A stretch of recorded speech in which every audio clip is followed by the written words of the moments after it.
നിന്റെ പ്രകാശം വന്നിരിക്കുന്നു. എഴുന്നേറ്റു പ്രകാശിക്കാം, നിന്റെ പ്രകാശം വന്നിരിക്കുന്നു. യേശുവിൻ കൃപകളെ நீங்கள் மனம் திரும்பி பிள்ளைகள் போல் ஆகாவிட்டால்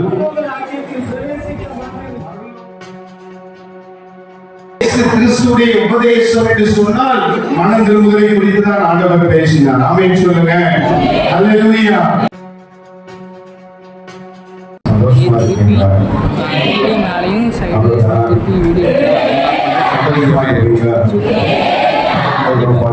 சந்தோஷமா இருக்கீங்களா?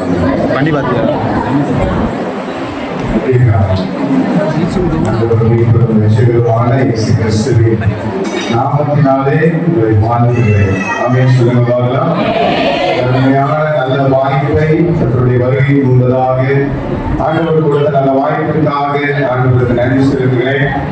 தூத்துக்குடி பகுதியில பாஸ்டர் விஜயன் என்கிற அந்த வார்த்தையை பேரை மட்டும் நான் கேள்விப்பட்டிருக்கேன். பாஸ்டர் நான் பார்த்ததில்லை, அந்த பேரை மட்டும் கேள்விப்பட்டிருக்கேன். இன்னைக்கு சாமுவேல் விஜயன் பாஸ்டருடைய திருச்சபையில ஆண்டவருடைய வார்த்தையாக நிற்பதற்கு ஆண்டவருக்கு போய் பாராட்டினார். அல்லேலூயா. நல்ல வாய்ப்பை கொடுத்த பாஸ்டர்களுக்கும் குடும்பத்திற்கும் பிலிப்னஸ் பாஸ்டர் அவர்களுக்கும் அதே போல ஜான்சன் பாஸ்டர் அவர்களுக்கும் தினகரன் பாஸ்டர் அவர்களுக்கும் பாஸ்டர் பாலராஜ் அவருடைய சன் சாமோட ஆண்டவரோடு சேர்ந்து வாழ்கிறவங்களோட இருக்கும். ஆமென் சொல்லுங்க பார்க்கலாம். அல்லேலூயா. உங்களுடைய ஃப்ரெண்ட்ஷிப் எல்லாம் எத்தனை பேர் யார்கிட்ட இருக்குது? உங்களுடைய ஃப்ரெண்ட்ஷிப், உங்களுடைய உறவு யார்கிட்ட இருக்கு? நம்ம யோசித்து பார்க்கணும். இன்னைக்கு வந்து கூட்டி பிக்கப் பண்றதுக்காக ஒரு வாலிப தம்பி வந்தான். அப்ப நான் நினைச்சேன், தூத்துக்குடியில இந்த ஊழியத்துல ஒரு வாலிப தம்பி நமக்கு என்ன பண்ணிடலாம், கிடைச்சிட்டான் அப்படின்னு ரொம்ப சந்தோஷப்பட்டாங்க. ஆனா இங்க வந்து பார்த்தாதான் இவ்வளவு வாலிப தம்பியை பார்க்கும்போது எனக்கு ரொம்ப சந்தோஷம். அல்லேலூயா. வாலிபன் இருந்துச்சுன்னா எனக்கு ரொம்ப பிடிக்கும். ஏன் அப்படின்னா 21 வயசுல நல்ல ஒரு வாலிப வயசுல தான் ஆண்டவரை தெரிந்து கொண்டார். ஆமென் சொல்லுங்க. அந்த வாலிப வயசுல ஆண்டவரை தெரிந்து கொண்டதுனால அநேக சத்துருடைய திட்டத்துல நான் அகப்படல. ஆமென் சொல்லுங்க. அல்லேலூயா. வாலிபர்களை பிடிக்கிறதுதான் என்னவா இருக்குது, பெரிய கஷ்டமா இருக்குது. எங்க திருச்சபைக்கு போனாலும் பாட்டிமார் நிறைய பேர் இருக்கிறாங்க, வயதான ஆண்கள் நிறைய பேர் இருக்கிறாங்க. ஆனா வாலிப பிள்ளைகளை பிடிக்கிறது மட்டும் என்னவா இருக்குது, கஷ்டமா இருக்குது. எப்ப அலைபேசி வந்ததோ, போன் வந்ததோ, சோசியல் மீடியா வந்ததோ, அதெல்லாம் வந்த உடனே இவங்க எல்லாம் எப்படி ஆயிட்டாங்க, எல்லாம் போன கைமா ஆயிட்டாங்க. ஒரு பஸ் ஸ்டாண்டு போனா, ஒரு பஸ்ல போனா, ஒரு ட்ரெயின்ல போனா, ஒரு பழகிறதுக்கு கூட முடியல. அந்த அளவுக்கு என்ன பண்றாங்க, ஒரே போனும் தெரியுமா. இந்த மாதிரி இவ்வளோ வாலிபர்கள் நிறைந்த சபைக்காக ஆண்டவருக்கு நான் நன்றி செலுத்துகிறேன். ஆமென் சொல்லுவாங்களா? நீங்க எல்லாம் ஊழியக்காரங்களா எழுதுனீங்க அப்படின்னா தேசத்தை அசைச்சிடலாம். ஆமென் சொல்லுவாங்களா? கண்களை முடியுமானவர் முதல் படி ஆண்டுடைய சமூகத்தில் ஆண்டவர் எதோடு பேசும்படியாக இத்தனை நேரம் ஆண்டவரை துதித்தோம், ஆராதித்தோம், மகிமைப்படுத்தினோம், அவருக்கு கொடுத்தோம். ஆனால் அவர் பேசுகிற நேரம், அவர் நம்முடைய இதயத்திலிருந்து அவரோடு பேசுகிற நேரம்.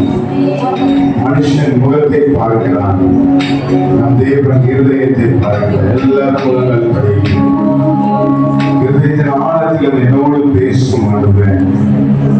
இதுவரை வாழ்ந்த நாட்கள் போதும், இனி உமக்காக நான் வாழணும், உமக்காக நான் கனி கொடுக்கணும், உம்முடைய சித்தம் செய்யணும் ஆண்டவரே. என்னோடு பேசும். யாரும் பக்கத்தில் பேசக்கூடாது. ஆண்டவர் பேசுகிற வெள்ளிய சத்தத்தை கேட்பதற்கு நம்முடைய ஆவியாக சரீரத்தை அர்ப்பணித்தவர்களாக, விசேஷமாக வாலிப தம்பிமார், வாலிப தங்கச்சிமார் என்னோடு பேசும். என்னுடைய வாழ்க்கையிலிருந்து பேசும். பேசுகிற வார்த்தை என்னுடைய வாழ்க்கையில ஒரு உயிர்வீழ்ச்சி வரணும். என்னுடைய வாழ்க்கையில ஒரு பெரிய முன்னேற்றம் வரணும். இன்றைய தினத்தில் நான் உங்களுக்காக வாழ்வதற்கு என்னை அர்ப்பணிக்கணும். என்னுடைய வாழ்க்கையில தவறா இருக்கிறது என்ன ஆண்டவரே? என்னுடைய வாழ்க்கையில குறைவா இருக்கிறது என்ன? நீங்க சுட்டி காட்டீங்கன்னா அதை திருப்பி கொடுப்பதற்கு ஆயத்தமா இருக்கிற நற்பணிக்கப்படலாம். ஆராதனையில் ஒரு தேவ பிரசன்னத்தை நான் அனுபவிக்க முடிகிறது. ஆராதித்து அமர்ந்திருக்கிற தேவனுடைய பிள்ளையே, ஆவியானுடைய சத்தத்தினுடைய செவியை சாய்ப்பதற்காக உடைய இருதயத்தை திறந்து என்னோடு பேசும். நீங்க விரும்பாத காரியங்களுடைய வாழ்க்கையில இருக்கணும், அதை எடுத்து போடுங்க. ஆண்டவரே பேசுங்க, என்னோட பேசுங்க. எல்லாரும் கேட்கும். அல்லேலூயா. உம்மை வருத்தும் வழியில் நடந்தார் என்னை திருத்த வேண்டும் தேவா. உம்மை வருத்தும் வழியில் நடந்தார் என்னை திருத்த வேண்டும் தேவா. கருத்தோடு உமது வசனம் கற்று தந்து நடத்த வேண்டும்.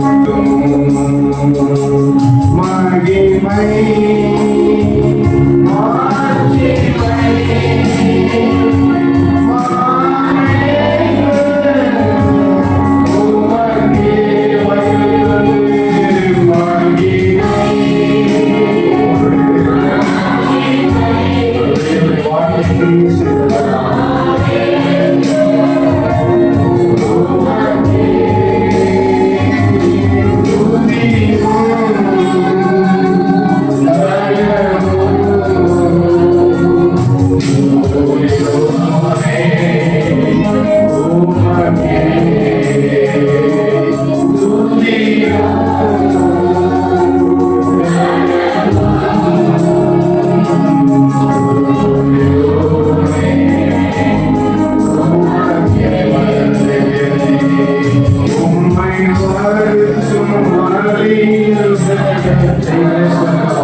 வருஷங்கள் கத்திரிகளை நடத்தி வந்த விதங்களோடு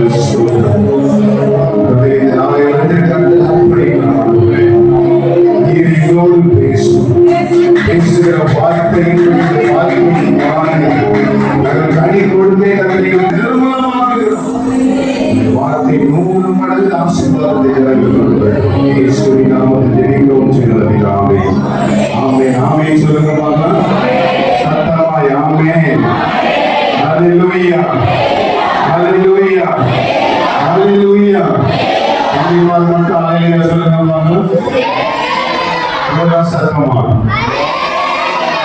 சத்தமா கடைசி மாறணும். சத்தமா சத்தமா ஹalleluya. கர்த்தர் நல்லவர். ஆமென் சொல்லுங்க.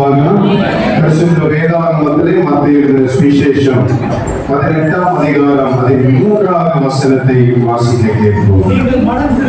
நீங்கள் மனம் திரும்பி பிள்ளைகள் போல் ஆகாவிட்டால் பரலோக ராஜ்யத்தில் பிரவேசிக்க மாட்டீர்கள் என்று மெய்யாகவே உங்களுக்கு சொல்லுகிறேன் என்றார். ஆமென் சொல்லுங்க. மனம் திரும்பி சிறு பிள்ளைகளை போல் ஆகாவிட்டால் எதிர போக முடியாதா? பரலோக ராஜ்யத்திற்கு போக முடியாது. கேட்கிற தேவனுடைய பிள்ளைகளே, இந்த 32வது ஸ்தோத்திர பெருவிழாவிலே முதல் நாளிலே கூடி வந்திருக்கிற உங்களோடு விரும்புகிற காரியம் மனம் திரும்புதலை குறித்து. ஆமென் சொல்லுங்க பாருங்க. ஹல்லேலூயா, ஹல்லேலூயா. அநேக சூழ்நிலையில நம்ம ஒரு கூடுகை என்று சொன்னால், தேவனுடைய வார்த்தை என்று சொன்னால், ஆராதனை என்று சொன்னால், நம் வேதத்திலிருந்து விரும்புகிற ஒரு பெரிய காரியம் என்ன என்று சொன்னால் ஆசீர்வாதத்தை தான் நம்ம விரும்புகிறோம். ஹல்லேலூயா. என்ன வேணும்? ஆசீர்வாதம். இன்றைக்கு அநேக இடங்களில் ஆசீர்வாதம் ஆசீர்வாதம் ஆசீர்வாதம் என்று சொல்லி பேசுகிற அநேக மெசேஜ் தான் பண்ண முடியுது, கேட்க முடியுது. ஆனா ஆண்டவர் சபைக்கு விரும்புகிற காரியம், என்னுடைய பிள்ளைகள் நான் விரும்புகிற அந்த உபதேசத்திலே வளர வேண்டும் என்று சொல்லி ஆண்டவர் விரும்புகிறார். ஆமென் சொல்லுங்க. இயேசு கிறிஸ்துவின் உபதேசம் என்று சொன்னால் மனம் திரும்புதலை குறித்து தான் ஆண்டவர் பேசினார். ஆமென் சொல்லுங்க. ஹல்லேலூயா. அதே போல அப்போஸ்தலர் நடவடிக்கைகளை பார்க்கும் பொழுது விசேஷமாக சபைக்கு கர்த்தர் கைமாறின 7 முக்கியமான உபதேசத்திலே முதலாவது உபதேசம் என்னதுன்னா மனம் திரும்புதலை குறித்து. ஆமென் சொல்லுங்க பாருங்க. ஹல்லேலூயா. அநேக சூழ்நிலையில நம்ம நினைக்கிறோம் மனம் திரும்பி இருக்கிறோம்னு சொல்லி, அநேக சூழ்நிலை நம்ம நினைத்திருக்கிறோம் நான் ரட்சிக்கப்பட்டிருக்கிறேன்னு சொல்லி. என்னுடைய வாழ்க்கையில என்னுடைய ஊழிய பாதையில அநேகரோட நான் கேட்டிருக்கிறேன், நீங்க ரட்சிக்கப்பட்டிருக்கிறீங்களா, எப்ப ரட்சிக்கப்பட்டீங்க அப்படின்னு சொல்லி சொன்னா என்ன பண்ணுவாங்க? ஒரு டேட்டை வச்சிருப்பாங்க. ஒருவேளை இப்பொழுது உங்களுக்கு ஞானஸ்நானம் எடுத்தவங்களை கேட்டா கூட நீங்க எப்ப ரட்சிக்கப்பட்டீங்க அப்படின்னு சொல்லி சொன்னா நீங்க என்ன பண்ணிருப்பீங்க? ஒரு டேட்டை சொல்லுவீங்க. ஒரு டேட் ரட்சிக்கப்பட்ட நாள் இல்லைன்னு சொன்னா ஒரு ஞானஸ்நானம் எடுத்த நாள் என்று சொல்லி உங்களால சொல்ல முடியும். ஆனால் ரட்சிப்பு என்பது, மனம் திரும்புதல் என்பது அது ஒரே நாளிலே முடிவெறுவது அல்ல. நாளுக்கு நாள் மனம் திரும்பிக் கொண்டே இருக்க வேண்டும், ரட்சிக்கப்பட்டுக் கொண்டே இருக்க வேண்டும் என்று சொல்லிதான் ஆண்டவர் விரும்புகிறார். ஆமென் சொல்லுங்க பார்க்கலாம். ஹல்லேலூயா. ஒரு 7 காரியங்களை தான் உங்களிடத்தில் சொல்ல போகிறேன். ஆனால் அதற்கு நிறைய பைபிள் ரெஃபரன்ஸ் கொடுக்க போறேன். ஆமென் சொல்லுங்க பார்க்கலாம். நல்லா பைபிள் எடுத்துட்டு வந்திருக்கிறீங்க. பைபிள் எடுத்ததெல்லாம் பைபிளை வச்சு உயர்த்தி ஒரு அல்லேலூயா சொல்லுங்க பார்க்கலாம். ஹல்லேலூயா, ஹல்லேலூயா. வேதத்தை யாரெல்லாம் சுமக்குறாங்களோ அவங்களெல்லாம் கர்த்தர் சுமப்பார். ஆமென் சொல்லுங்க. ஆமா, பாஸ்டர் சொன்னாங்க, நான் எனக்கு மைக் கொடுக்கறதுக்கு முன்னாடி பாஸ்டர் சொன்னாங்க, இதே சபையில விசுவாசியா இருந்து, இதே சபையில ரட்சிக்கப்பட்டு, இதே சபையில ஊழியக்காரனாகி ஆண்டவர் இன்னைக்கு 32 வருஷங்களை கடக்கிறதுக்கு ஆண்டவர் உதவி செய்திருக்கிறார். ஆமென் சொல்லுங்க பார்க்கலாம். ஹல்லேலூயா. நான் சொல்லியிருக்கிற தேசத்துல அதே சபையில பாவியா இருந்து, அதே சபையில ரட்சிக்கப்பட்டு, அதே சபையில மனம் திரும்பி, அதே சபையில ஞானஸ்நானம் எடுத்து, அதே சபையில என்ன பண்றது அபிஷேகம் பெற்று, அதே சபையில ஊழியக்காரனாய் ஆண்டவர் உயர்த்தினார். ஆமென் சொல்லுங்க பார்க்கலாம். ஹல்லேலூயா. ஒருவேளை இந்த சபையில நீங்க நாட்டப்பட்டிருக்கிற, நீங்க எந்த வளர்ச்சியை பெற்றிருக்கிறீங்க? ஹல்லேலூயா. ஆண்டவர் இன்றைக்கு உங்களோட கேட்க விரும்புகிற காரியம், அநேக வருஷங்களாய் விசுவாசிகளாய் இருக்கலாம், அநேக வருஷங்களாய் நான் மனம் திரும்பி இருக்கிறேன், ரட்சிக்கப்பட்டிருக்கிறேன் என்று சொல்லி நீங்கள் சொல்லிக் கொண்டு இருக்கலாம். ஆனால் உங்களுடைய ஆவிக்குரிய வளர்ச்சி எவ்வளவா இருக்கிறது? ஹல்லேலூயா. ஒரு விஷயம் நீங்கள் பரிசோதித்து பார்ப்பதற்கு கடமைப்பட்டிருக்கிறீங்க. ஆமென் சொல்லுங்க பார்க்கலாம். 7 காரியம் நம்ம சிந்திக்க போறோம். முதலாவது நாம் மனம் திரும்ப வேண்டும். இரண்டாவது மனம் திரும்புதல் என்று சொன்னால் என்ன? அதுக்கப்புறம் எதிலெல்லாம் மனம் திரும்ப வேண்டும்? அது மாத்திரம் இல்ல, நாம் மனம் திரும்பும் போது நம்முடைய வாழ்க்கையில வருகிற மாற்றங்கள் என்ன? அது மாத்திரம் இல்ல, மனம் திரும்பினால் என்ன ஆசீர்வாதங்களை ஆண்டவர் கொடுக்கிறார். மனம் திரும்பவில்லை என்று சொன்னால் நம்முடைய வாழ்க்கையில என்ன சம்பவிக்கும் என்கிற காரியத்தை தான் நம்ம தியானிக்க போறோம். ஆமென் சொல்லுங்க பார்க்கலாம். ஹல்லேலூயா, ஹல்லேலூயா. ஆமென் சொல்லுங்க. மனம் திரும்புதல் அப்படின்னு சொல்லி சொன்னா எல்லாருக்கும் கஷ்டமா இருக்கு. ஹல்லேலூயா. நீங்களாம் குத்துமோ தெரியலையே, பக்கத்துல கையை பிடிச்சு கேளுங்க, மனம் திரும்பி இருக்கீங்களா? அதுதான் கொஞ்சம் கஷ்டம். பாட்டு பாடுவீங்களா? நல்லா பாடுவோம் பாஸ்டர். ஆராதிப்பீங்களா? எங்களை மாதிரி பக்கத்துல இருக்கிற இடிச்சு தள்ளி எங்களை மாதிரி என்ன பண்ண முடியாது, ஆராதிக்க முடியாது. அந்நிய பாஷையா சொல்லவே வேண்டாம் பாஸ்டர். எங்க பாஸ்டருக்கு கூட அவ்வளவு கிருபை கிடையாது. எங்களுக்கு வர அந்நிய பாஷை எப்படி வரும்? அப்படியே சகலமா ரகலமா அப்படியே அடிச்சு விட்டோம்னா நிறுத்தவே முடியாத அளவுக்கு தொடர வேண்டிய மாதிரி இருக்கும். காணிக்கையா நம்ம கொடுக்குறோம், தசம பாகமா அழுது கொடுக்குறோம், வேற ஏதாவது ஆலய காரியங்களா அப்பக்கப்ப செய்யறோம். ஆனா மனம் திரும்பி இருக்கீங்களா? அது கொஞ்சம் டவுட் தான். மிகவும் வேதனையான காரியம் என்ன என்று சொன்னால், இன்றைக்கு சபையும் உலகத்திற்கும் ஒரு வித்தியாசம் தெரியாமல் போய் கொண்டிருக்கிற காலத்துல வாழ்ந்து கொண்டிருக்கிறோம். ஒருவேளை சபையில் நாம் ஆராதிக்கிறவர்களா இருக்கலாம், சபையில் அந்நிய பாஷை பேசுகிறவர்களா இருக்கலாம். நம்மை போதகர் பார்க்கும் பொழுது, நம்மை ஆவிக்குரிய சகோதரர்கள் பார்க்கும் பொழுது, ஒருவேளை நம்முடைய முகத்தை பார்க்கும் பொழுது நம்முடைய பாவனைகள் ஒருவேளை ஆவிக்குரிய மனுஷனை போல் மனுஷியை போல் இருக்கலாம். ஆனால் நாம் வெளியே வாழ்ந்து கொண்டிருக்கும் பொழுது, நாம் வேலை செய்கிற இடத்துல, நாம் படிக்கிற இடத்துல, நாம் பயணம் செய்கிற இடத்துல, நாம் தங்கி தாவடிக்கிற இடத்துல சொல்ல முடியுமா, நான் ஆண்டவருக்கு பிரியமா தான் வாழ்றேன், நான் ரட்சிக்கப்பட்ட அனுபவத்தில் இருக்கிறேன், மனம் திரும்பிய அனுபவத்தில் இருக்கிறேன், என்னுடைய கிரியையை பார்க்கும் பொழுது, என்னுடைய செய்கையை பார்க்கும் பொழுது என்னை நிச்சயமாகவே இவர்கள் இயேசுவின் பிள்ளை என்று சொல்ல முடியும் அப்படின்னு எத்தனை பேர் சொல்ல முடியும்? சொல்றவங்க மட்டும் ஒரு ஆமென் சொல்லுங்க பார்க்கலாம். பிரியமானவர்களே, பிள்ளைகளே, ஆண்டவர் ஆராதனையை பார்க்கிறோம், பாடலை பார்க்கிறோம், காணிக்கையை பார்க்கிறோம். நம்முடைய இருதயத்தை அவர் ஆராய்ந்து பார்க்கிறவராக இருக்கிறார். ஆசீர்வாதம் தானா வரும். ஆமென் சொல்லுங்க. ஹல்லேலூயா, ஹல்லேலூயா. புதிய ஏற்பாட்டிலே துவக்கத்திலே நம்ம பார்க்கும் பொழுது மத்தேயு 18:3 தொடங்கி வெளிப்படுத்தல் 3:19 வரைக்கும் நம்ம பார்க்கும் பொழுது மனம் திரும்புதலை குறித்து அங்கே எழுதப்பட்டிருக்கிறதை பார்க்கிறோம். ஆமென் சொல்லுங்க பார்க்கலாம். ஹல்லேலூயா. யோவான் ஸ்நானனுடைய பிரசங்கத்தை பார்க்கும் பொழுது மத்தேயு எழுதின சுவிசேஷம் 3ஆம் அதிகாரம் 2ஆம் வசனத்தை வாசிக்க கேட்கலாம். மத்தேயு 3ஆம் அதிகாரம் 2ஆம் வசனம். மனம் திரும்புங்கள், பரலோக ராஜ்யம் சமீபமாய் இருக்கிறது என்று பிரசங்கம் பண்ணினார். மார்க்கு 1:4 வாசிக்கும் பொழுது, லூக்கா எழுதின சுவிசேஷம் 3ஆம் அதிகாரம் அதின் 6வது வசனத்தில் வாசிக்கும் பொழுது மனம் திரும்புதலுக்குரிய ஞான ஸ்நானத்தை எழுதப்பட்டிருக்கிறதை பார்க்கிறோம். மனம் திரும்புதல், பரலோக ராஜ்யம் சமீபமாய் இருக்கிறது. எனக்கு பிரியமான தேவனுடைய பிள்ளைகளே, நோவா காலத்தில் நடந்ததை போல மனுஷகுமாரனுடைய காலத்தில் நடக்கும் என்று சொல்லி தீர்க்க தரிசனத்தை அறிந்திருக்கிற நீங்களும் நானும் மனம் திரும்புவதை குறித்து அலட்சியமாய் இருக்கிறோம். ஹல்லேலூயா. நாம் எல்லாம் மனம் திரும்ப வேண்டும் என்று சொல்லி ஆண்டவர் விரும்புகிறார். ஆமென் சொல்லுங்க பார்க்கலாம். ஹல்லேலூயா. இயேசு வந்ததுடைய நோக்கம் என்னது? மனம் திரும்புவதற்காக. ஆமென் சொல்லுங்க. மனதில் கையை பிடிச்சு கேளுங்க, இயேசு எதற்காக வந்தாரு? வருஷம் நம்ம கிறிஸ்துமஸ் கொண்டாடுறோம், வருஷம் நம்ம கேக்க கொடுக்கிறோம். அநேக சூழ்நிலையில ரட்சிக்கப்படாதவங்களை, ஆலயத்துக்கு வராதவங்களை, சபையில் அங்கத்தினா சேராதவங்களை, ஐயோ அவங்க எப்படியாவது ரட்சிக்கப்படணும், அவங்க எப்படியாவது மனம் திரும்பிடணும், எப்படியாவது ஆண்டுடைய வருகையில அவங்க எடுத்துக் கொள்ளப்படணும், அவங்க வரணும்னு சொல்லி நம்ம விரும்புகிறோம். ஆனா நம்முடைய வாழ்க்கை என்ன பண்ணல? மாறிட்டா?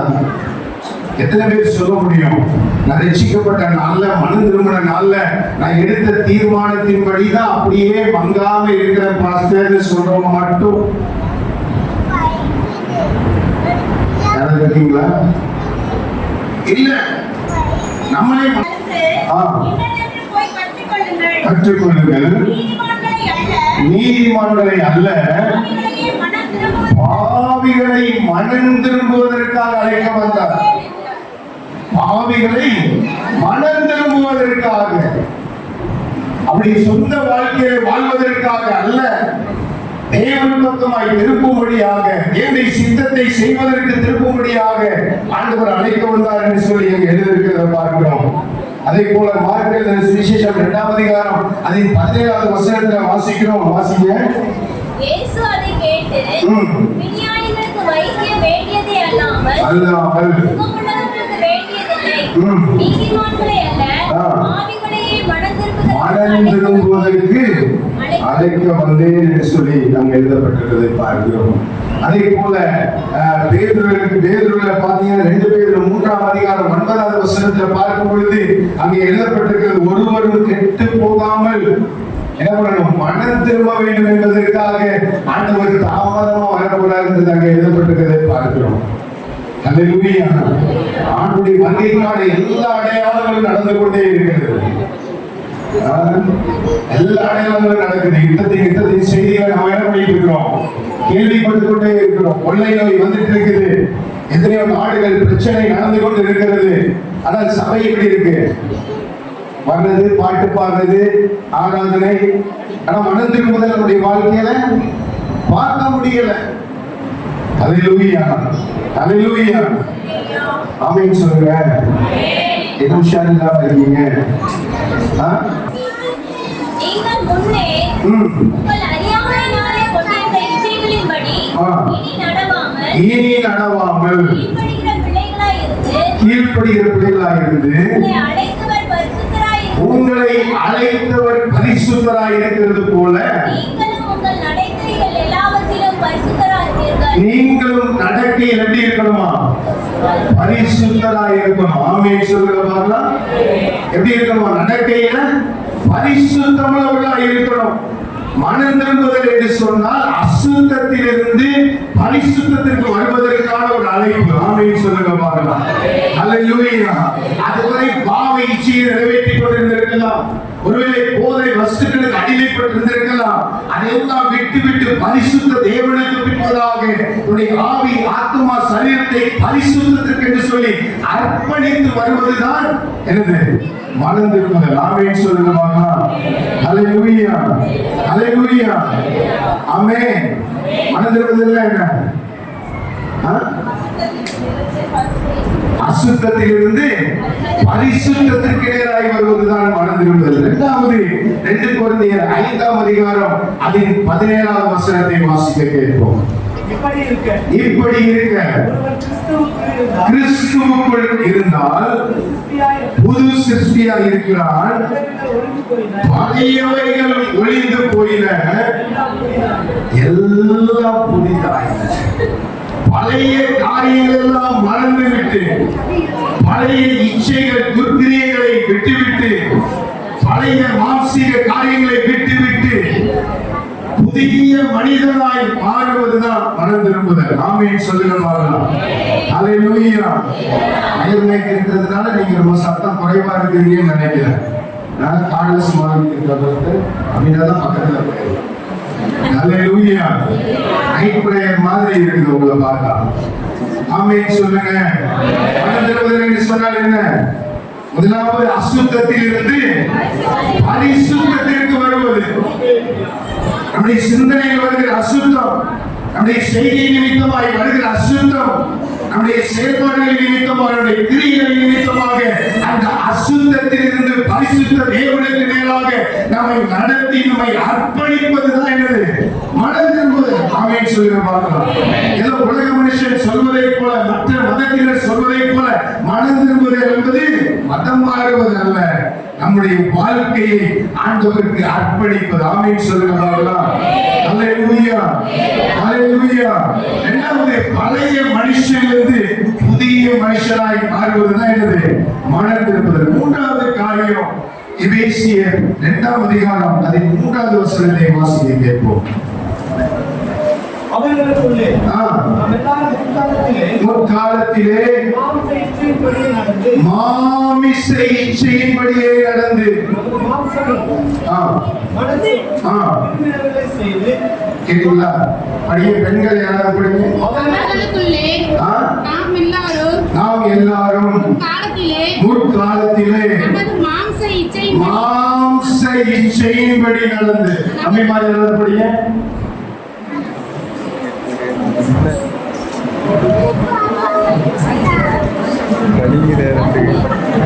யாராவது ஒருத்தர் படிக்கிறது எல்லாரும் படிக்க வேண்டும். படிக்க அந்த கண்ணாடி படிக்க பிக்கப் பண்ணாத வந்து தம்பி படிக்கும். நீங்க சிரிக்க வேண்டாம், உங்களுமே இருக்கு.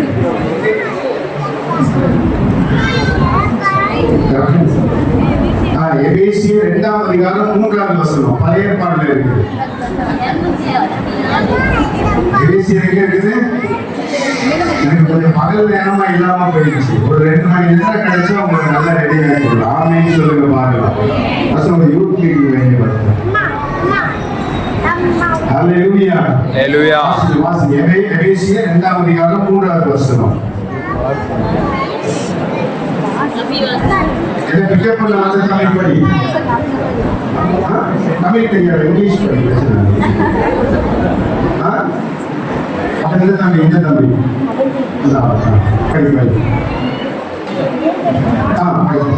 அவர்களுக்குள்ளே நாம் எல்லோரும் முற்காலத்திலே நமது மாம்ச இச்சையின் நடந்து நமது மாம்சமும் மனசும் விரும்பினவைகளை செய்து சுபாவத்தினாலே மற்றவர்களைப் போல கோபாக்கினின் பிள்ளைகளாய் இருந்தோம். தேவனோ மூன்றாவது காரியம் மாம்சீக இச்சையிலிருந்து பாவத்திலிருந்து கர்த்தர் பக்கமாய் திரும்புவது. ஆமென் சொல்லுவாங்க. நீங்க கொண்டு வந்திருக்கிற பைபிள் எல்லாம் எதுக்காக? பிரசங்க டைம்ல பைபிள் திறந்துட்டு தலையில இருந்துட்டாங்க. பிரசங்க மட்டும் எது அடிச்சு பிரசங்க பண்ணிட்டு போயிடுவாங்கன்றதுக்காகவா? அப்ப நீங்க அப்படியே அந்த தம்பிமார் முன்னாடி வாங்கடி இந்த பைபிள் வச்சிருக்க தம்பிமார் முன்னாடி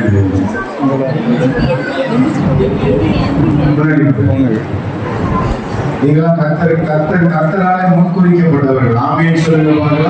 ஆமென். அவர்களை வாழ்த்துங்க பாருங்க. ஹல்லேலூயா, ஹல்லேலூயா. வாலிபன் பலவான கையில் இருக்கிற அம்பு. ஆமென் சொல்லுங்க பாருங்க. வீட்டுக்கு போனா பம்பு, ஆனா சபையில இருந்தா எப்படி? அம்பு. ஆமென் சொல்லுங்க. ஆமென். ஹல்லேலூயா, ஹல்லேலூயா. ஆண்டவருக்குள்ள இருந்த பம்பெல்லாம் அம்பா மாறிடும். ஆமென் சொல்லுங்க. ஹல்லேலூயா. அம்பு பேச்செல்லாம் இருக்காது. ஆண்டவருக்குள்ள இருந்தா, ஆண்டவருடைய வசனத்தை படித்தால், ஆண்டவருடைய வசனத்தை நேசித்தால், ஆண்டவருடைய வசனத்துக்கு நம்மை அர்ப்பணித்தால் எப்படி மாறிடுவோம்? கர்த்தர் கையில இருக்கிற அம்பாய் மாறிடும். ஆமென் சொல்லுங்க. ஹல்லேலூயா. இன்னைக்கு அநேக சூழ்நிலையில நான் வாலிபர்களை போய் பார்க்கும் பொழுது, அவங்களுக்கு பேச பொழுது, ஒரு நாள் அப்படிதான் நான் ஒரு குடும்பத்துக்கு கவுன்சிலிங் பண்றதுக்காக போயிருந்தேன். கவுன்சிலிங் பண்றதுக்காக போனோடனே அந்த பெற்றோர் வந்து அந்த தம்பியை பத்தி சொல்லிக்கிட்டே இருந்தான். அது இப்படி பண்றான், அப்படி பண்றான், அதை பண்றான், இதை பண்றான், எல்லாம் சொல்லிட்டே இருந்தான். நான் சொல்ல இதை தம்பியை நான் பார்த்துட்டே இருக்கேன். இவன் முகம் பண்ணமும் பயமும் வரல, ஒரு அனுதாபமும் வரல, ரொம்ப கோபமா இருக்கிறான். எப்படி இருந்தான்? எப்படி இருந்தான்? அம்மா அம்மா எல்லாம் சொல்லுங்க, எப்படி இருந்தான்? 10 வயசுக்கு பையன், 10 வயசுக்கு மேல பையன் இருக்கிறவங்க சத்தமா சொல்லுங்க, எப்படி இருந்தான்? எப்படி இருந்தான்? எப்படி இருந்தான்? சொல்லுங்கம்மா. கோபமா இருந்தான். நான் உடனே என்னடா இவன் இவனை பத்தி இவ்வளவு வர சொல்றாங்க, எனக்கு கோபமா இருக்கிறானே அப்படின்ட்டு சரி அவனே கொஞ்சம் கேட்டு பார்ப்பேன். என்ன தம்பி உன்னை பத்தி இவ்வளவு கம்ப்ளைண்ட் சொல்றாங்க, நீ இவ்வளவு கோபமா இருக்கிய அப்படின்னு நான் கேட்டேன். என்ன சொல்லியிருப்பான்னு நினைக்கிறீங்க? இப்ப நான் சொன்னதெல்லாம் அவங்க சொன்னாங்கல்ல, இப்ப அவங்க சொன்னதெல்லாம் நான் சொல்லட்டான்னு கேட்டான். என்ன சொல்லியிருப்பான்னு நினைக்கிறீங்க? கணக்கு போட்டு பார்த்தா அவன் செஞ்ச தப்போட இந்த அம்மா செஞ்ச தப்பு தான் என்னவா இருந்துச்சு. அவன் படம் பார்க்க கூடாது, டிவி பார்க்க கூடாது, ஆனா நான் என்ன பண்ணுவேன்? அவன் செல்போனோட கூடாது, நான் செல்போன்ல என்ன பண்ணுவேன்? நாடகம் பார்ப்பேன். அவன் போன் யாருக்கு ஃப்ரெண்ட்ஸுக்கு பேசக்கூடாது, நான் எதுக்காவது யாருக்காவது ஒரு போன போட்டு என்ன பண்ணிட்டு இருப்பேன்? சொல்லுங்கம்மா. நீங்க அப்படி யாரும் இருக்க மாட்டீங்கன்னு நினைக்கிறேன். ஆமென் சொல்லுங்க பாருங்க. ஆமென். ஹல்லேலூயா, ஹல்லேலூயா. மகிமை விசுவாச ஊழியத்தின் சபையார் யாரும் அப்படி இருக்க மாட்டீங்க. ஆமென் சொல்லுங்க. ஆமென். ஆமென் நன்றி சொல்லுங்கம்மா. ஆமென். அப்படி இருந்தீங்கன்னா இன்னைக்கு மனமாறி இருங்க. ஆமென் சொல்லுங்க. ஹல்லேலூயா. அடுத்து பாவத்தில் இருந்து தேவன் பக்கமாய் திரும்புவது. 5வது காரியம் ரோமர்கள் நிருபம் 6ஆம் அதிகாரம் அதில் 23வது வசனத்திலே பார்க்கும் பொழுது மரணத்தில் இருந்து ஜீவன் பக்கமாய் திரும்புவது. ஆமென் சொல்லுங்க பார்க்கலாம். ஹல்லேலூயா. பாவம் செய்கிறவன் மரணம் அடைய வேண்டும் என்று சொல்லி அங்கே பரிசுத்த வேத நாமத்திலே நியமிக்கப்பட்டிருக்கிறது. அந்த பாவத்தில் இருந்து, அந்த மரணத்தில் இருந்து ஆண்டவர் நமக்கு ஜீவன் கொடுக்கும்படியாக தான் ஆண்டவர் நமக்கு மரணத்தை விரும்புகிறார். ஆமென் சொல்லுங்க பார்க்கலாம். ஹல்லேலூயா, ஹல்லேலூயா. 1 பேதுரு 2ஆம் அதிகாரம் 9வது வசனத்தை வாசிக்க கேட்போம். 1 பேதுரு 2ஆம் அதிகாரம் 9வது வசனம். அந்தகாரத்தில் இருந்து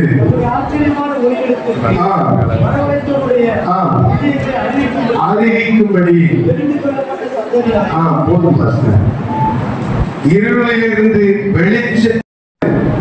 ஒருவேளை நம் ஆசீர்வாதத்திற்காக ஆண்டவரை தேடி வரலாம். ஒருவேளை ஆண்டுடைய சமூகத்தில் ஆண்டுடைய வாழ்க்கை ஆசீர்வாதமாக இருக்க வேண்டும், பிள்ளைகளுடைய வாழ்க்கை ஆசீர்வாதமாக இருக்க வேண்டும் என்று சொல்லி நீங்க நினைக்கலாம். ஆனால் அந்த ஆசீர்வாதம் என்பது வேதனை இல்லாத ஆசீர்வாதமாக இருக்க வேண்டுமானால், ஆண்டவர்களுக்கு கொடுக்கிற ஆசீர்வாதம் அது நிறைவான ஆசீர்வாதமாக இருக்க வேண்டுமானால், அது ஆண்டவர் விரும்பி வருகிற ஆசீர்வாதமாக இருக்க வேண்டும். ஆமென் சொல்லுங்க. அல்லேலூயா, அல்லேலூயா. தயவு செய்து நான் சொல்றேன், வேதத்தை நீங்க படிங்க. ஆமென் சொல்லுங்க. ஒருவேளை ஒரு 30 வருடத்துக்கு முன்பதாக நீங்க தாய் தகப்பனுக்கு நீங்க பிள்ளைகளா வளர்ந்துருந்தீங்கன்னா நீங்க சொன்னா அவங்க கேட்பாங்க. பயத்துல ஐயோ எங்க அப்பா அடிப்பாங்க, எங்க அம்மா அடிப்பாங்க, எங்க அப்பா இதை வாங்கி தர மாட்டாங்கன்னு சொல்லி பயத்துல என்ன பண்ணுவாங்க, கீழ்ப்படிவாங்க. ஆனா இப்ப இருக்கிற ஜெனரேஷன் அந்த மாதிரி கிடையாது.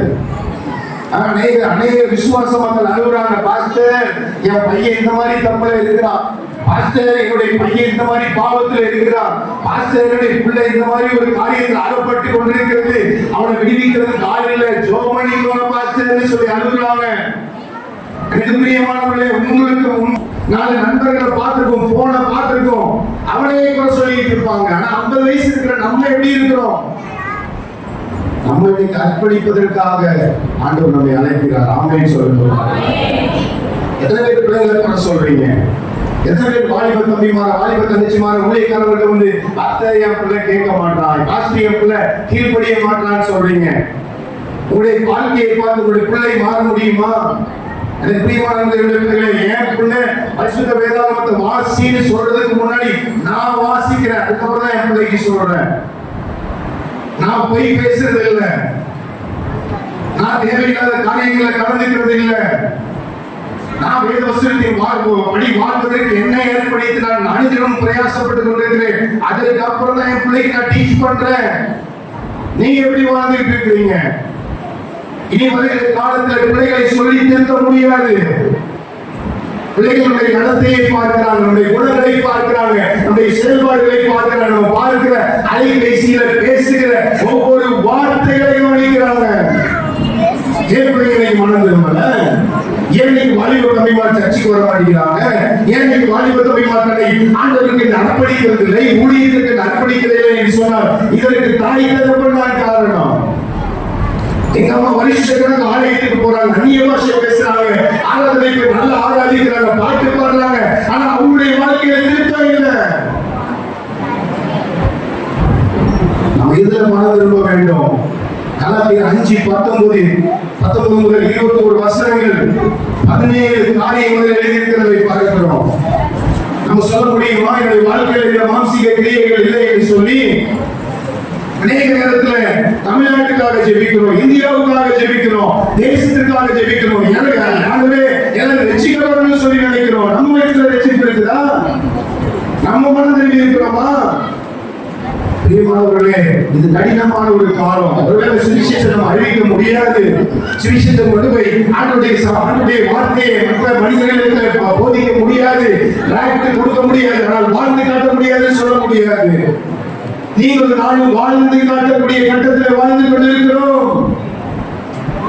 சத்திய உதைக்க வேண்டாம், டிராக்ட் கொடுக்க வேண்டாம். ஒவ்வொரு கிறிஸ்தவனும் சாட்சியாகி வாழ்ந்தால், ஒவ்வொரு கிறிஸ்தவனும் மனம் திரும்பி வாழ்ந்தால், ஒவ்வொரு கிறிஸ்தவனும் ரட்சிப்பின் அனுபவத்தில் வாழ்ந்தால் தேசம் ஆண்டவர் பக்கமாய் திருப்பப்படும். ஆமென் சொல்லுங்க பார்க்கலாம். அல்லேலூயா, அல்லேலூயா. இன்னைக்கு நம்மை பார்க்கிறவர்கள் இயேசுவை பார்க்க முடியவில்லை. உலக மனிதருக்கு நமக்கு ஒரு வித்தியாசம் இல்லை. உலக மனுஷனும் எதில் இருக்கிறான்? பாவத்தில் இருக்கிறான். ஆலயத்துக்கு போறேன், ஆராதனைக்கு போறேன், ஆவியில் ஆராதிக்கிற, அந்நிய பாஷை அபிஷேகம் பெற்றிருக்கிறேன்னு சொல்றேன். நம்மளும் எப்படிப்பட்ட அனுபவத்தில் தான் இருக்கிறோம்? பாவ அனுபவத்தில் இருக்கிறோம். வாசிக்க பார்க்கலாம், தயவு செய்து வாசிக்க முடியுமா? கலாத்தியர் 5ஆம் அதிகாரம் அதில் 19ஆம் வசனத்துல மாம்சத்தின் வெளியரங்கமாய் இருக்குது. ஒரு நிமிஷம், வெளியரங்கமாய் இருக்குது. நம்ம நினைக்கலாம் நம்மளுடைய சுபாவம் நமக்கு தெரியாதுன்னு சொல்லி, நம்ம நினைக்கலாம் நமக்கு முன்பதாக பேசுகிற மக்கள் வந்து நம்ம மொழிவி பூசி நேசிக்கிற மாதிரி பேசுறாங்கன்னு. உண்மையா கேட்டு பாருங்க, நம்மளை பத்தி என்ன புரிந்து இருக்கிறாங்க. மாம்சத்தின் கிரியைகள் வெளியரங்கமாய் இருக்குது. இதை மறைத்து வைக்க முடியாது.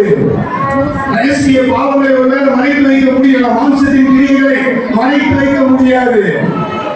ஆசைங்க அவையாவன விபச்சாரம், வேசித்தனம், அசுத்தம்,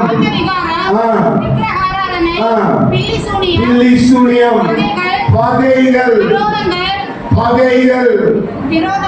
ஒன்றாய் ஆராதிக்கிற தேவனுடைய பிள்ளைகளுடைய பகைகள், ஒரே ஆலயத்திற்கு ஒரே தகப்பனுக்கு கீழாக அடங்கியிருக்கிற தேவனுடைய பிள்ளைகளுக்கு இடையே விரோதங்கள், வைராக்கியம். நான் எப்படி பாஸ்டர் போய் பேச முடியும்? நான் எப்படி போய் அவளை மன்னிக்க முடியும்? அவன் எனக்கு செஞ்ச துரோகத்திற்காக நான் எப்படி அவர்கிட்ட போய் பேச முடியும்? நம்ம ஒரு தகப்பனுடைய பிள்ளைங்க, ஒரே தேவனுடைய இரத்தத்தினால கழுவப்பட்டவங்க. இந்த விசுவாசி ஒரு வழி போனா அந்த விசுவாசி அடுத்த வழியில போகுது. எப்படி நம்மளை பார்க்கிற உலக ஜனங்கள் ரட்சிக்கப்பட முடியும்? பரிசுத்த வேதாகமம் சொல்லுது, யார் இடத்துல உண்டாக்குறானோ அவன் என்ன பண்ணணுமா? எந்த நேரத்துல கட்டி கொண்டு போய் போடணுமா? சமுத்திரத்தின் ஆழத்துல போடணுமா? நம்மளால எத்தனை பேர் இடறி போறாங்க? நம்முடைய பேச்சினால, நம்முடைய பார்வையினால, நம்முடைய செய்கையினால, நம்முடைய கிரியைகளினால, நம்முடைய ரிலேஷன்ஷிப் மூலமா. ஒருவேளை நீங்க நினைக்கலாம் யாரும் பார்க்கலன்னு சொல்லி, உங்களை பார்க்கிற திரள் கூட்ட மக்கள் இருக்கிறாங்க. நீங்கள் மலை மேல் வைக்கப்பட்டவர்கள், ரட்சிக்கப்பட்ட நாள் முதல் நீங்கள் மலை மேல் வைக்கப்பட்ட பட்டணம். ஒளி வீசுவதற்காக, உப்பாய் விளக்குவதற்காக, அநேகருக்கு ஆசீர்வாதமாய் மாறுவதற்காக. நீங்க ரட்சிக்கப்பட்ட அந்த நாளில் உள்ள வைராக்கியம், நீ அபிஷேகம் பண்ணப்பட்ட அந்த நாளில் உள்ள வைராக்கியம் இன்னைக்கு இருக்குதா? யாரை பார்த்தாலும் இயேசுவை நேசிக்கிறார், யாரை பார்த்தாலும் அன்பு செலுத்துகிற காரியம், யாரை பார்த்தாலும் உதவி செய்கிற காரியம், யாரை பார்த்தாலும் மன்னிக்கிற சுபாவம். இன்னைக்கு எப்படி வாழ்ந்து கொண்டிருக்கிறோம்? நீங்க எப்படி வாழ்ந்து கொண்டிருக்கிறோம்? உண்மையிலே நான் சொல்றேன், ஒரு பிள்ளை, அது பெண் பிள்ளையா இருக்கலாம், ஆண் பிள்ளையா இருக்கலாம், கெட்டதுக்கு காரணம் தாய் தகப்பன் தான். நீங்க சொல்ற பேச்சுக்கு மேல உங்களுடைய நடத்தையை பார்க்கிறாங்க.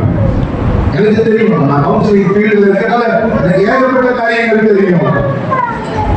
எத்தனையோ வாலிப பெண் பிள்ளைகள் வந்து என்னோட கண்ணீர் விட்டு பேசின அநேக காரியங்கள் எனக்கு இப்போ சிந்தனையில் இருக்குது. எத்தனையோ வாலிப தம்பிமார் பேசின காரியங்கள் இப்போ என்னுடைய சிந்தனையில் இருக்குது. தாய் தகப்பன் என்ற அந்த உத்தரவாதத்தை நீங்க எப்படி பிள்ளைகளை வளர்க்கிறவர்களா இருக்கீங்க? நீங்க ஜெபிக்காம பிள்ளைகளை ஜெபிக்க சொல்ல முடியாது. நீங்க வேத வாசிக்காம பிள்ளைகளை வேத வாசிக்க சொல்ல முடியாது. அவங்க வேதத்தை கையில வச்சிருக்கலாம். அவங்க சொல்லுவாங்க, நீங்களே படிக்கிறதுல எங்களை படிக்க சொல்றீங்க. எப்படி வாழ்ந்து கொண்டிருக்கிறோம்? இப்படிப்பட்ட காலத்துலதான் இயேசு கிறிஸ்து வர போகிறார். எத்தனை பேர் அவரை சந்திப்பதற்கு ஆயத்தப்படுவதா இருக்கிறீங்க? தேவனுடைய பிள்ளைகளை, காலங்கள் நடந்து போய்கொண்டே இருக்கிறது. அதனுடைய வருகை எந்த நிமிஷமும் இருக்கலாம். ஆனால் நம்முடைய வாழ்க்கை எப்படி இருக்கிறது? 32வது வருஷத்துல ஸ்தோத்திர பெருவிழாவில உங்களை நீங்கள் அர்ப்பணிக்க வேண்டும். ஆமென் சொல்லுங்க. இந்த சத்தத்தை கேட்கிற அந்த வாலிப தம்பிமாரே, தங்கச்சிமாரே, உங்களுக்கு நான் சொல்றேன், நீங்க என்ன படிச்சாலும், நீங்க என்ன காரியங்களை சம்பாதித்தாலும், இயேசுவுடைய வாழ்க்கையில இல்லை அப்படின்னா உங்களுக்கு எந்த பிரயோஜனமும் இல்லை. ஹல்லேலூயா, ஹல்லேலூயா. சவுதி அரேபியா பட்டணத்துல MEP, HVAC, mechanical, electrical, plumbing, AC இவ்வளவு டிவிஷனல் நடத்துறதா இருந்தேன். ஆண்டவர் என்னை அழைத்த பொழுது நான் எல்லாத்தையும் தூக்கி போட்டு வந்தேன். ஏன் அப்படின்னா என்னை போல வாலிபர்கள் அநேகரை கத்தரிக்காக சொந்தமாக. ஆமென் சொல்லுங்க. ஹல்லேலூயா, ஹல்லேலூயா. நீங்க ஒரு வயசு ஆயிட்டு அப்படின்னா நீங்க ஆண்டவரை உங்களுடைய பர்சனல் சேவியராக ஏற்றுக்கொள்ள வேண்டும். ஆமென் சொல்லுங்க. பார்க்கலாம், யார் எப்படி பார்த்தாலும் பரவாயில்ல. உங்களுடைய அம்மா அப்பாவை பார்க்காதீங்க, உங்களோட உடன் இருக்கிறவங்களை பார்க்காதீங்க, உங்களோட உடனே ஆராதிக்கிறவங்களை கூட பார்க்காதீங்க. நீங்களும் ஆண்டவரும் உங்களுக்கும் ஆண்டவருக்குள்ள தொடர்படியை பார்க்கணும். ஆமென் சொல்லுங்க பார்க்கலாம். ஹalleluya. நீங்களும் ஆண்டவரும் அந்த ரிலேஷன்ஷிப் சரியா இருக்கணும்னா உங்களுடைய வாழ்க்கையை எல்லாத்தையும் ஆசீர்வாதமாக வைப்பார். ஆமென் சொல்லுங்க பார்க்கலாம். ஹalleluya. தன் காலத்தில் தனித்தனதை இலையுதிராத இருக்கிற மரத்தை போல் இருப்பான். அவன் செய்வதெல்லாம் வாய்க்கும். ஆமென் சொல்லுங்க பார்க்கலாம். ஹalleluya. அப்படிப்பட்ட ஆசீர்வாதங்களை ஆண்டவர் தருகிறவராக இருக்கிறார். ஆமென் சொல்லுங்க. மனம் திரும்புதல் என்னன்னு சொன்னேன்? என்ன சொன்னேன்? அசுத்தத்தில் இருந்து பரிசுத்தத்திற்கு அர்ப்பணிப்பது. சிந்தனையா இருக்கலாம், செய்கையா இருக்கலாம், பேச்சா இருக்கலாம். தேவனுக்கு வேதத்திற்கு புறமா பேசுற எல்லா வார்த்தையும் பாவம் தான். மாம்சீகத்துல பேசுற எல்லா காரியங்களும் பேச்சையும் இருந்தீங்கன்னா பாவம் இல்லாமல் வீட்டுல சமைச்சு முடிச்சு வேலை நேரம் இருந்துச்சுன்னா போன் பண்ணி பேசக்கூடாது, மத்தவங்க வீட்டுக்கு போய் பேசக்கூடாது. வேதத்தை வாசிக்கிறவர்களா இருக்க வேண்டும். ஆமென் சொல்லுங்க. ஹalleluya. இருதயத்தில் அந்த வார்த்தை இருதயமாகிய பலகையில் எழுதியிருக்கும் என்று சொன்னால் அனுதினம் நம்முடைய வாழ்க்கை மாறிக்கொண்டே இருக்கும். ஆமென் சொல்லுங்க. ஹalleluya. ஹalleluya. அவருக்கு அர்ப்பணிக்கப்பட்ட வாழ்க்கை வாழ்கிறவர்களா இருக்கணும். ஆமென் சொல்லுங்க பார்க்கலாம். ஹalleluya. ஆமென். ஆமென். ஹalleluya. கர்த்தரா சொல்லுங்க பார்க்கலாம். ஆமென். ஹalleluya. பரிசுத்தத்திற்காக ஆண்டவர் நம்மை அழைத்திருக்கிறார். ஆமென் சொல்லுங்க. அடுத்தது புதிய வாழ்க்கைக்காக நம்மை அழைத்திருக்கிறார். தேவன் பக்கமாய் நாம் இருப்பதற்காக நம்மை அழைத்திருக்கிறார். மரணத்திலிருந்து ஜீவனுக்காக நம்மை அழைத்திருக்கிறார். நம்ம எந்த காரியத்துல மனம் திரும்பணும் நான் இப்ப சொன்னேன். 17 காரியம் கலாத்தியர்கள் பார்க்கும்போது 17 காரியம் மாம்சத்தின் கிரியைகளாக எழுதப்பட்டிருக்கிறதை பார்க்கிறோம். அதே போல நீதிமொழிகள் 6ஆம் அதிகாரம் 16வது வசனம் முதல் 19வது வசனம் வரை அங்கே கர்த்தர் வெறுக்கிற 7 காரியங்கள் எழுதப்பட்டிருக்கிறதை பார்க்கிறோம். வாசிக்க பார்க்கலாம். 6 காரியத்தை கர்த்தர் வெறுக்கிறார். 7 அவர் கர்வமானது. நாம் எதில் மனம் திரும்பணும்? கீழான காரியத்தை விட்டு நாம் மனம் திரும்புகிறவர்களாக இருக்க வேண்டும். ஆமென் சொல்லுங்க பார்க்கலாம். ஹalleluya. மேலானவைகளை நாம் நாட வேண்டும். கீழான காரியங்களை, பூமிக்குள்ள காரியங்களை, மாம்சத்துக்குள்ள காரியங்களை எல்லாம் விட்டு நாம் எதுக்குள்ள காரியத்தில் இது பண்ணணும்? மேலானவைகள். ஆமென் சொல்லுங்க பார்க்கலாம். ஹalleluya. எதை இது பண்ணணும்? மேலானவைகளை நாடணும். ஆமென் சொல்லுங்க. ஹalleluya. ஹalleluya. கீழான பூமிக்குள்ள காரியங்களை நாம் எல்லாவற்றையும் வெறுத்து விட்டு மேலான காரியங்களை நாடுகிறவர்களாக இருக்க வேண்டும். கொலோசியர் 3ஆம் அதிகாரம் 5வது வசனத்தை வாசிக்கும் பொழுது ஆகையால் விபச்சாரம், அசுத்தம்,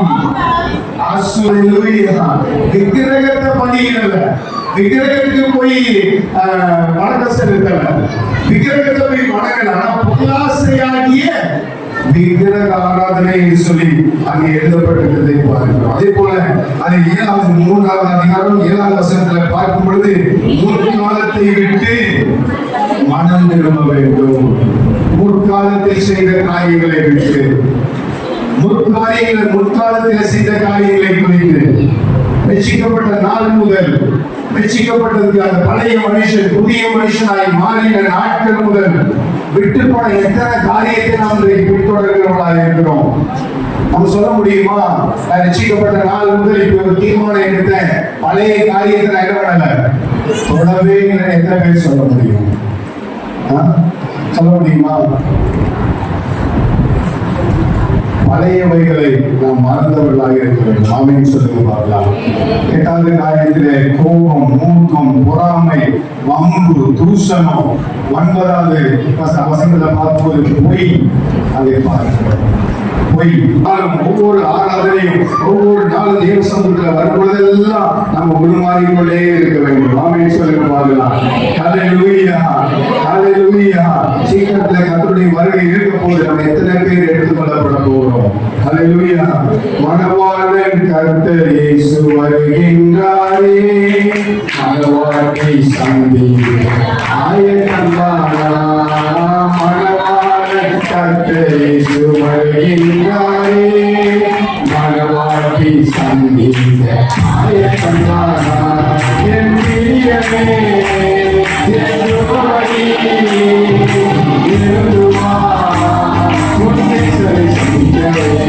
என் பிரியமே, என் சுவாமியே, எனக்கு வா, உன்னை சரிசங்கமே, மனமாற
நம்முடைய வாழ்க்கையில வருகிற மாற்றங்கள் ஒரு 5 காரியங்கள் நான் சொல்ல ஆசைப்படுகிறேன். மத்தேயு 3ஆம் அதிகாரம் அது 8வது வசனத்தை வாசிக்கிறேன். மத்தேயு 3ஆம் அதிகாரம் 8வது வசனம். மனம் திரும்புதலுக்கு ஏற்ற கனிகளை கொடுங்கள். தயவு செய்து இதை மட்டுமாச்சு கொஞ்சம் நோட் பண்ணிக்கோங்க. இதை உங்க மனசுல பயகாட்டா வச்சுக்கோங்க. மனம் திரும்புறவங்களுக்கு என்ன மாற்றங்கள் வரும், என்ன பண்ணணும்? மனம் திரும்புவதற்கு ஏற்ற கனிகளை கொடுக்கணும். கலாத்தியர் 5ஆம் அதிகாரம் 19வது வசனத்துல பார்க்கும் பொழுது மாம்சத்தின் கிரியைகளை பார்க்கிறோம். ஆனா 22வது வசனத்துல பார்க்கும்போது ஆவிக்குரிய கனிகளை என்பதை பார்க்கிறோம். ஆமென் சொல்லுங்க. ஹல்லேலூயா. இயேசு நம்மிடத்துல அன்பாய் இருந்தது போல, இயேசு நம்மிடத்துல அன்பாய் இருந்தவருடைய ஜீவனை கொடுத்தது போல நாம் உலகத்துல இருக்கிற ஜனங்கள் மத்தியில அன்பாய் இருக்க வேண்டும். ஆமென் சொல்லுங்க பார்க்கலாம். அன்பின் நிமித்தமாக இயேசுவை மற்றவர்களுக்கு அறிந்து கொள்கிற ஒரு பாத்திரமாக பயன்பட வேண்டும். ஆமென் சொல்லுங்க பார்க்கலாம். ஹல்லேலூயா. அதே போல யோவானின் சுவிசேஷம் 8ஆம் அதிகாரம் 4 முதல் 11 வசனங்களை பார்க்கும் பொழுது நாம் பாவம் செய்யாதவர்களாக இருக்க வேண்டும். ஹல்லேலூயா. எல்லாரும் என்ன பண்ணணும்? மனதிற்கு ஏற்ற கனியை கொடுக்கணும். 2வது பாவம் செய்யாம இருக்கணும். 3வது சங்கீதங்களின் புத்தகம் 119ஆம் அதிகாரம் 9வது வசனத்துல வாசிக்கிறோம். வாலிபர் தன் வழியை எண்ணினால் சுத்தம் பண்ணுவான், வேத வசனத்தின்படி தன்னை காத்துக் கொள்கிறதில்லை. 3வது லூக்கா 19ஆம் அதிகாரம் 8வது வசனத்துல பார்க்கும் பொழுது அங்கே சகையுடைய காரியத்தை பார்க்கிறோம். அங்க ஒரு மனமாற்றத்தை பார்க்கிறோம். ஹல்லேலூயா. நம்ம மனம் மாறுகிறவர்களாக இருக்க வேண்டும். ஆமென் சொல்லுங்க. பழைய வாழ்க்கை எப்படிப்பட்ட வாழ்க்கையா இருக்குது? பழைய வாழ்க்கை எப்படிப்பட்ட வாழ்க்கையா இருந்துச்சு? எதெல்லாம் வேண்டாம் உதவி விட்டு நம்ம இயேசு கிறிஸ்துவிட்ட வந்தோம். ஆனா இப்ப நம்முடைய நிலைமை எப்படியா இருக்குது? நம்ம மனம் மாறுகிறவர்களாக இருக்க வேண்டும். ஆமென் சொல்லுங்க பார்க்கலாம். அடுத்தது 4வது காரியம் மத்தேயு 5ஆம் அதிகாரம் 44வது வசனத்துல பார்க்கும் பொழுது சபிக்கிறவர்களை ஆசீர்வதிக்கிறவர்களாக இருக்க வேண்டும். ஆமென் சொல்லுங்க பார்க்கலாம். அது மாத்திரமல்ல, துன்பப்படுத்தினவர்களுக்காக நாம் எப்படி இருக்கணும்? ஜெபிக்கிறவர்களாக இருக்கணும். ஆமென் சொல்லுங்க. ஹல்லேலூயா. ஹல்லேலூயா. எப்படி இருக்கணும்? நம்ம துன்பப்படுத்தினவர்களுக்காக ஜெபிக்கிறவர்களாக இருக்கணும். எல்லாரும் எழுந்து எல்லாரும் எழுந்திருப்போம். ஒரு விஷயம் எல்லாரும் நம்ம அர்ப்பணிக்க போகிறோம். அதை மனம் திரும்புதல் எப்படிப்பட்டதாயிருக்கு? எல்லாரும் கண்களை மூடி, எல்லாரும் கண்களை மூடி.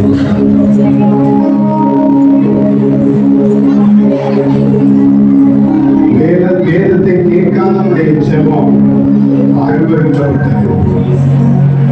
வேதத்தை கேட்காத மனுஷனுடைய ஆராதனை ஆண்டவர் அங்கீகரிக்கிறது இல்லை.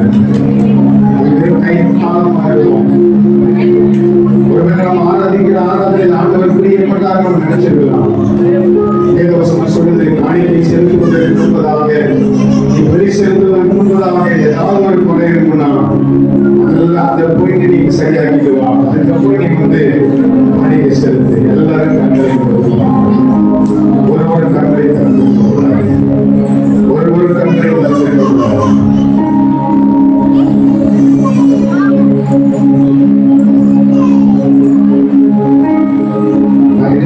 ஃபுல் கான்செப்ட் என்னால் முடிக்க முடியல. அவங்களுடைய ஒத்துழைப்பு எனக்கு ரொம்ப அவசியம். ஆண்டவர் உங்களில் விரும்புகிற காரியம் மனம் திரும்புதல். இந்த 32வது வருஷத்தை கொண்டாடி மகிழ்கிறான் தேவனுடைய பிள்ளையே. ரட்சிக்கப்பட்ட நாள் உன்னுடைய அர்ப்பணிப்பு எப்படியா இருந்துச்சு? நீ மனம் திரும்புகிற நாள் உன்னுடைய அர்ப்பணிப்பு எப்படி இருந்துச்சு? ஒரு விஷயங்களை அர்ப்பணிங்க. ஒரு பாவி மனம் திரும்புகிற நிமித்தம் ஆண்டவர் ராஜ்யத்தில் மிகுந்த சந்தோஷம் உண்டாகும். எல்லாரும் கண்களை கூடி, எல்லாரும் கண்களை கூடி. பாவங்களை மறைக்கிறவன் வாழ்வடைய மாட்டான். அவைகளை அறிக்கை செய்து விட்டு விடுகிறவன் இரக்கம் பெறுவான். ஒரு விஷயம் எல்லாரும் ஆண்டுடைய சமூகத்தில் அர்ப்பணிக்க மாட்டான். எல்லாரும் அர்ப்பணிங்க. நாலு தம்பிமார் அர்ப்பணிங்க. வாலிப தங்கச்சிமார் அர்ப்பணிங்க. ஒருவேளை உங்களை குறித்து சபை போதற்கு உங்களை தெரியாம இருக்கலாம். உங்களுடைய அம்மா அப்பாவுக்கு உங்களை குறித்து தெரியாம இருக்கலாம். ஆண்டவரை நேசிக்கிறதுனால உங்களுடைய குற்றங்களை மறைக்கிறாரு. ஆனா இதே மாதிரி நீங்க வாழ முடியாது அன்பு தம்பி. இதே போல நீங்க வாழ்ந்து ஆண்டு சமூகத்தில் காணப்பட முடியாது அன்பு தங்கச்சி. உங்களை நீங்க அர்ப்பணிங்க. அன்பு தாயே, என்னுடைய பிள்ளை மனது மூலம் நீ ஜெபிக்கிற அன்பு தாயே, உங்களுடைய வாழ்க்கை எப்படிப்பட்டதாக இருக்குது? உங்களுடைய வாழ்க்கை எப்படிப்பட்டதாக இருக்குது? ஒருவேளை நீங்க மனதிருமண நாட்கள் உண்மையான மனதிருமுதல் இருந்திருக்கலாம். ஆனா காலப்போக்கு போகும்போது ஒருவேளை நீங்க அப்படியே உங்களையே அறியாம விட்டு வந்த பாவங்களை, விட்டு வந்த காரியங்களை, விட்டு வந்த மீறுதலை நீங்க தொடர்ந்து செய்து கொண்டிருக்கலாம். இது நிமித்தமா என்னுடைய குடும்பத்துல சமாதான குறை வந்திருக்கலாம். சாபங்கள் பின்தொடர்ந்து இருக்கலாம். உங்களுடைய பிள்ளைகளுடைய சில கீழ்ப்படியாமை உங்களை வேதனைப்படுத்தி கொண்டிருக்கலாம். நீங்க உண்மையா மனதிருங்க. உங்களுடைய பிள்ளை நாங்கள் சரிப்படுவார். நீங்க உண்மையாக ஒப்பு கொடுங்க. உங்களுடைய பிள்ளைகளை ஆண்டவர் காலத்தில் எடுப்பாரு. எல்லாரும் ஒப்பு கொடுப்பாங்க. எல்லாரும் ஒப்பு கொடுங்க. எல்லாரும் ஒப்பு கொடுங்க. ஒருத்தர் மௌனமாக இருக்கும். எல்லாரும் பேசுங்க. என்னை அர்ப்பணிக்கிற ஆண்டவரே, என்னை அர்ப்பணிக்கிற ஆண்டவரே, என்னை அர்ப்பணிக்கிற ஆண்டவரே, என்னுடைய குறைவுகளை மன்னிங்கப்பா. அதுவே வேத வாசிப்பின் குறைவை மன்னிங்க. செபிக்காத குறைவை மன்னிங்க. திருச்சி பட்டத்துக்கு போய் 4 வருஷம் ஆகுது. 4 வருஷமா திருச்சி பட்டணத்துல பிரசங்கம் பண்ற இடத்துல சொல்றேன். எங்க தூத்துக்குடி மக்கள் ரொம்ப வசனத்துல தேர்ந்தவங்க. எழுதிட்டே போக வேண்டாம், சும்மா சொன்னா போதும். ரொம்ப ஸ்பீடா வாசிப்பாங்க. 4 வருஷம் கழிச்சு வந்து பாக்குறேன், தூத்துக்குடி மக்கள் ரொம்ப வங்கிய நிலைமையில இருக்காங்க. வங்கி எறிய தீயை ஆண்டவர் கெடுத்தாதவர். வங்கி எறிகிற தீயை ஆண்டவர் பிரகாசிக்கப்படுகிற ஆண்டவர். அர்ப்பணிக்கிற ஒவ்வொருவரையும் கர்த்தர் மறுபடியும் உயிர்ப்பிக்க விரும்புகிறார். ஒருவேளை மறைத்து போன சரீரமாக இருக்கலாம். ஆவிக்குரிய வாழ்க்கையில் மறைத்த நிலைமையில இருக்கலாம். வேத வாசிப்பு இல்லாமல், ஜெப ஜீவிதம் இல்லாமல், பரிசுத்தத்திற்காக அர்ப்பணிக்கப்பட்டு நீ அசுத்தத்தை நாடி செய்து கொண்டிருக்கிறார். இந்த நிமிஷத்தில் அர்ப்பணிக்க, இந்த நிமிஷத்தில் அர்ப்பணிக்க. அர்ப்பணிக்க ஒவ்வொருவரையும் கற்றுக் கொள்கிறார். அர்ப்பணிக்கிற ஒவ்வொருவரையும் கற்றுக் கொள்கிறார். ஆமென், ஆமென். எல்லாரும் அர்ப்பணிக்க, எல்லாரும் அர்ப்பணிக்க. இன்றைக்கு ஒரு மனம் திரும்புகிற வாழ்க்கைக்குள்ள அன்றைய பார்க்கிறவர்கள் இயேசுவை பார்க்க, என்னை பார்க்கிறவர்கள் அன்றைய உங்களுடைய அன்பை பார்க்க, எனக்கு கிருபை தாருங்க ஆண்டவரே. இதுவரை நான் மாம்சிக நிறைவேற்றி ஆண்டவரே.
உடைமையாகிடும்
அருமையான நல்ல கர்த்தாவே மாணவர்களுக்காக சொல்கிறோம்.